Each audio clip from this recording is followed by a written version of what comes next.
Good evening everyone, self study CG tech में आप सभी का स्वागत है।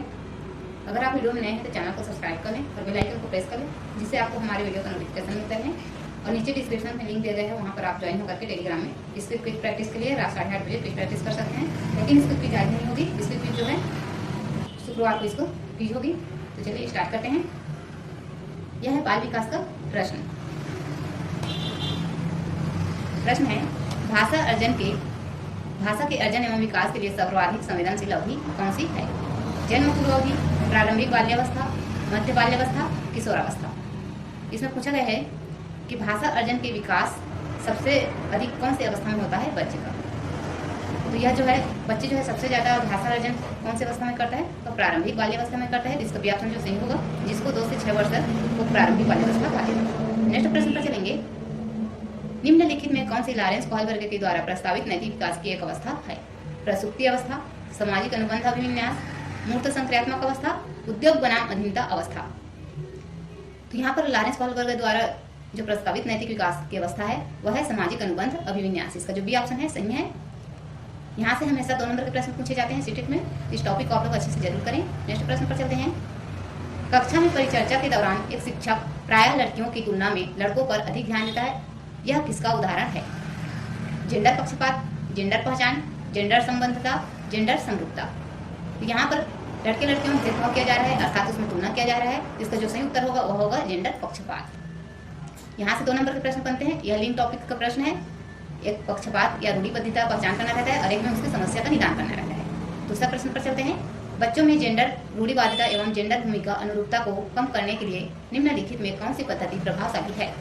जेंडर पक्षपात के बारे में परिचर्चा, जेंडर विशिष्ट भूमिकाओं को महत्व देना, जेंडर पृथक खेल समूह बनाना, जेंडर पृथक बैठने की व्यवस्था करना।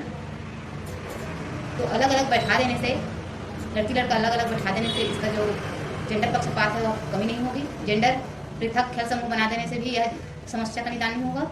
जेंडर विशिष्ट भूमिकाओं को महत्व देने से भी इसका निदान नहीं होगा। तो इसका जो सही उत्तर होगा जेंडर पक्षपात के बारे में परिचर्चा करेंगे, बातचीत करेंगे, उसका समस्या का समाधान करेंगे। इसका ऑप्शन जो है सही है। नेक्स्ट प्रश्न पर चलेंगे।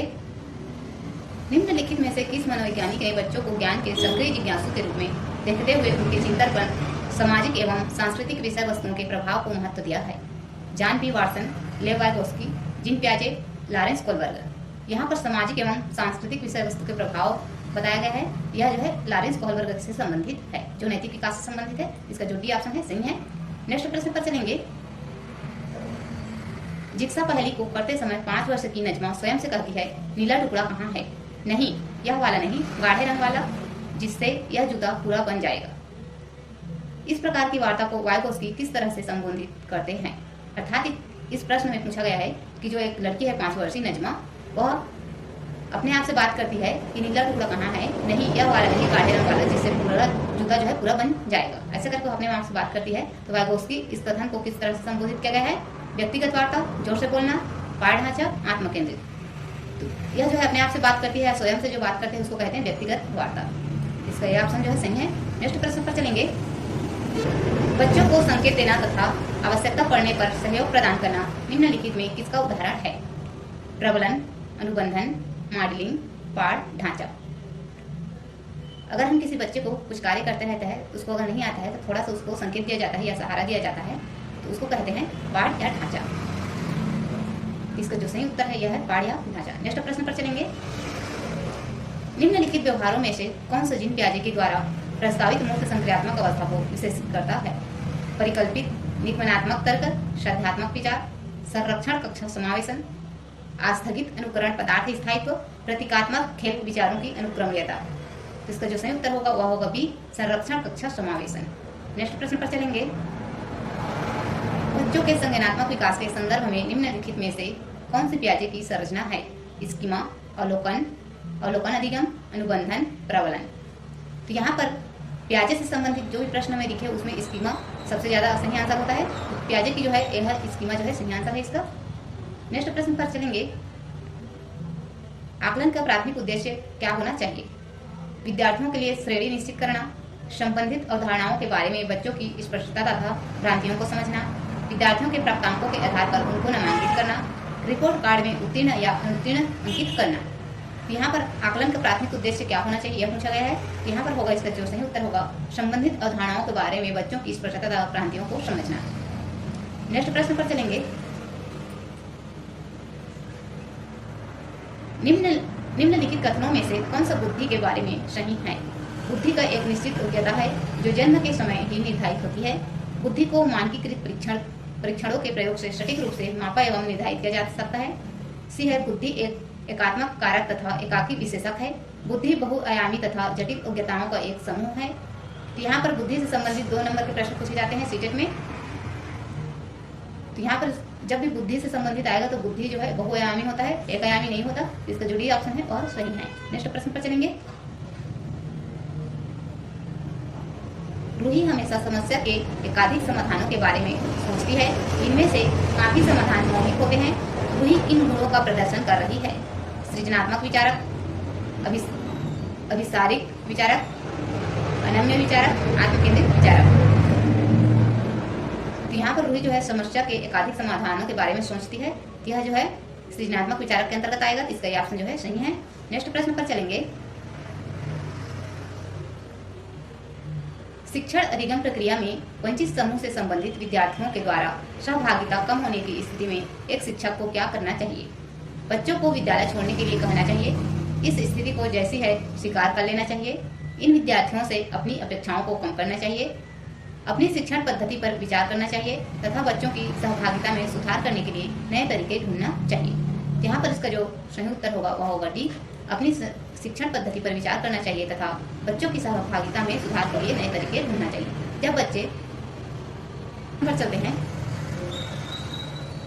एक समावेशी कक्षा में एक शिक्षक को विशिष्ट शैक्षिक योजनाओं को तैयार नहीं करना चाहिए, कभी कभी तैयार करना चाहिए, सक्रिय रूप से तैयार करना चाहिए। तैयार करने के लिए हतोत्साहित होना चाहिए। यहाँ पर एक समावेशी कक्षा पूछा गया है जहाँ सभी प्रकार के बच्चे रहते हैं। तो उसके लिए कैसे शैक्षिक योजना होना चाहिए उसको बताया गया है। यहाँ पर जो है तैयार नहीं करना चाहिए निगेटिव है, कभी कभी तैयार करना चाहिए यह निगेटिव है, तैयार करने के लिए हतोत्साहित निगेटिव है। यहाँ पर जो सक्रिय है पॉजिटिव है। इसलिए इसका जो सही उत्तर होगा सक्रिय रूप से तैयार करना चाहिए। इसका जो सी ऑप्शन है सही है। नेक्स्ट प्रश्न पर चलेंगे। नेक्स्ट प्रश्न पर चलते हैं। पठन में पहले डिस्लेक्सिया में बच्चों के प्राथमिक लक्षण क्या है। न्यून ध्यान विकार, अपसारी चिंतन, पढ़ने में धारा प्रवाहिता, धारा प्रवाह पढ़ने की अक्षमता, एक ही गति विषय कार्य को बार बार दोहराना। यह एक ऐसा टॉपिक है जो मोस्ट इंपॉर्टेंट है। यह पठन विकार से हमेशा एक सब्जेक्ट में 1 नंबर के प्रश्न पूछे जाते हैं, चाहे वो सीटेट हो, चाहे सीजीटेट हो या फिर अपना सुपर टेट हो। सभी में 1 नंबर का प्रश्न हमेशा बनता है। सभी सब्जेक्ट में 5 सब्जेक्ट है, 5 सब्जेक्ट से 1 नंबर का प्रश्न हमेशा बनता है इससे, चाहे वो डिस्ग्राफिया पूछे या डिस्कैल्कुलिया पूछे या फिर डिस्लेक्सिया पूछे। यह टॉपिक जो बहुत महत्वपूर्ण है इसको जरूर पढ़ लें, पठन विकार को या फिर विकास से संबंधित जो भी टॉपिक है उसको अच्छे से जरूर करें। इसका जो सही उत्तर होगा सी होगा धारा प्रवाह पढ़ने की अक्षमता। सी वाला जो ऑप्शन है सही है। नेक्स्ट प्रश्न पर चलेंगे। शिक्षक अधिकार अधिनियम 2009 में उल्लेख की गई समावेशी शिक्षा की अवधारणा निम्नलिखित में किस पर आधारित है। व्यवहारवादी सिद्धांत, अशक्त बच्चों के प्रति एक सहानुभूति अभिवृत्ति, अधिकार आधारित मानवतावादी परिप्रेक्ष्य, मुख्यतः व्यावसायिक शिक्षा उपलब्ध करा करके अशक्त बच्चों को मुख्य धारा में शामिल करना। इसका जो सही उत्तर है वह है सी, अधिकार आधारित मानवतावादी परिप्रेक्ष्य। इसका जो सी ऑप्शन है सही है। नेक्स्ट प्रश्न पर चलेंगे। संरचनावादी ढांचे में अधिगम प्राथमिक रूप से यंत्रवत याद करने पर आधारित है, प्रबलन पर केंद्रित है, अनुबंधन पर द्वारा अर्जित है, अवबोधन की प्रक्रिया पर केंद्रित है। संरचनावादी ढांचे में प्राथमिक रूप से, यहाँ पर इसका जो सही उत्तर है वह है डी ऑप्शन जो है सही, अवबोधन की प्रक्रिया पर केंद्रित। नेक्स्ट प्रश्न पर चलेंगे। अनेक घटनाओं के बारे में बच्चों के द्वारा बनाए गए सहजानुभूत सिद्धांतों के संदर्भ में एक शिक्षिका को क्या करना चाहिए। बच्चों के इन सिद्धांतों को अनदेखा करना चाहिए, बच्चों को दंडित करना चाहिए, बार बार याद करने के द्वारा एक सही सिद्धांत से बदल देना चाहिए, प्रतिकूल प्रमाण एवं उदाहरणों को प्रस्तुत करके बच्चों के इन सिद्धांतों की चुनौती देनी चाहिए। तो यहाँ पर बच्चों के इन सिद्धांतों को अनदेखा करना यहाँ पर निगेटिव है, इसलिए पहला ऑप्शन गलत है। बच्चों को दंडित करना, दंड देना भी गलत है, निगेटिव है। बार बार याद करना यह भी निगेटिव है। यहाँ पर प्रतिकूल प्रमाण उदाहरणों को प्रस्तुत करके बच्चों के इन सिद्धांतों को चुनौती देना यह जो पॉजिटिव है, इसे इसका डी ऑप्शन जो है सही है। नेक्स्ट प्रश्न पर चलेंगे। छात्र केंद्रित शिक्षा शास्त्र की क्या विशेषता है? केवल पाठ्य पुस्तकों पर निर्भर होना, बच्चों के अनुभवों को प्रमुखता देना, यंत्रवत याद करना। यहाँ पर इसका जो सही उत्तर है वह है बच्चों के अनुभवों को प्रमुखता देना। यहाँ पर बच्चे के जो अनुभव होते हैं उसको प्रमुख स्थान दिया जाता है, इसलिए इसका भी ऑप्शन जो है सही है। छात्र केंद्रित में हमेशा बच्चों के अनुभव को ही, उसकी रुचि को ही ध्यान में रखा जाता है। नेक्स्ट प्रश्न पर चलेंगे। संवेग एवं संज्ञान एक दूसरे के खाली स्थान है। पूर्णतः अलग, स्वतंत्र, सन्निहित, संबंधित नहीं। तो यहाँ पर संवेग एवं संज्ञान एक दूसरे से क्या है? सन्निहित है, इसका जो सही ऑप्शन है। नेक्स्ट प्रश्न पर चलेंगे। संरचनावादी सिद्धांतों के अनुसार अधिगम के बारे में निम्नलिखित कथनों में कौन सा सही है? अधिगम पूर्व उत्पादन एवं स्मरण की प्रक्रिया है, अधिगम यंत्रवत याद करने की प्रक्रिया है, अधिगम आवृत्ति संबंध के द्वारा व्यवहारों का अनुबंधन है, अधिगम सक्रिय विनियोजन के द्वारा ज्ञान की संरचना की प्रक्रिया है। तो यहाँ पर अधिगम के बारे में कौन सा कथन जो है सही है? तो अधिगम पूर्व उत्पादन एवं स्मरण की प्रक्रिया है, यह भी गलत है। अधिगम यंत्रवत याद करने की प्रक्रिया है, यह भी गलत है। अधिगम आवृत्ति संबंध के द्वारा व्यवहारों का अनुबंधन, यह भी निगेटिव है। अधिगम सक्रिय विनियोजक के द्वारा ज्ञान की संरचना की प्रक्रिया है, तो ये ऑप्शन जो है सही है। नेक्स्ट प्रश्न पर चलेंगे। नेक्स्ट प्रश्न है, बच्चों को अधिगम गतिविधि में भागीदारी करने के लिए लगातार पुरस्कार देना व दंड का प्रयोग करने से क्या प्रभाव पड़ता है? बाहरी अभिप्रेरणा कम होती है, आंतरिक अभिप्रेरणा बढ़ती है।